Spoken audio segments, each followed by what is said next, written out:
അവരുടെ ഓർമ്മപ്പെടുത്തി ഈ നാവ് കൊണ്ടുണ്ടാകുന്ന നിബന്ധകൾ മഹാനാകുന്ന മുആദ് റളിയല്ലാഹു തആല ചോദിക്കുന്നുണ്ട്, അല്ലയോ നബിയെ, യാ റസൂലുള്ളാഹ്, അയ്യുൽ അഅമാലി അഫ്ദൽ, ഏറ്റവും പ്രധാനപ്പെട്ട ഏറ്റവും പുണ്യമാകുന്ന അമൽ ഏതാണ് എന്ന് ഒരിക്കൽ നബി സല്ലല്ലാഹു അലൈഹി വസല്ലമയോട് മഹാനാകുന്ന മുആദ് ബിൻ ജബൽ, വളരെ പ്രസിദ്ധനായ സഹാബി, അദ്ദേഹം ചോദിച്ചപ്പോൾ മഹാനവറുകൾ പറഞ്ഞത്,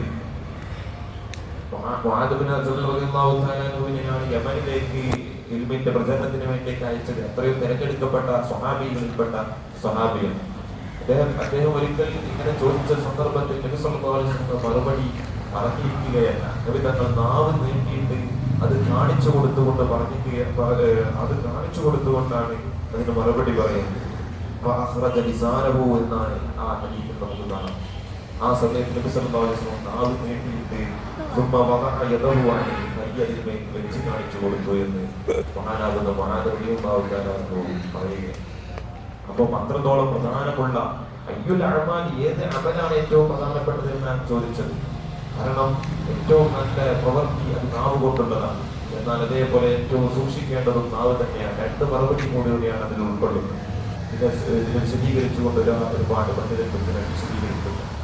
നാം മനസ്സിലാക്കേണ്ടത് നാവ് തന്നെയാണ് ഏറ്റവും നല്ല അമൽ ചെയ്യാൻ ഉപയോഗിക്കുന്ന സാധനവും നാവ് തന്നെയാണ്. എന്നാൽ ഏറ്റവും പേടിക്കേണ്ട സാധനവും നാവ് തന്നെയാകുന്നു എന്ന് ഹബീബായ നബി സല്ലല്ലാഹു അലൈഹി വസല്ലം ഓർമ്മപ്പെടുത്തുന്നുണ്ട്. അതാണ് മറ്റൊരു ഹദീസിൽ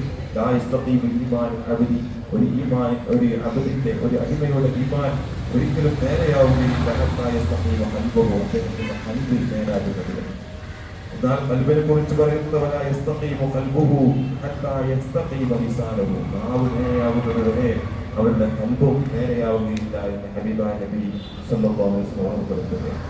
അതിലൂടെയാണ് നമുക്ക് നേരെയായ അല്ലാഹുവിലേക്ക് അടുക്കാൻ കഴിയുകയുള്ളൂ.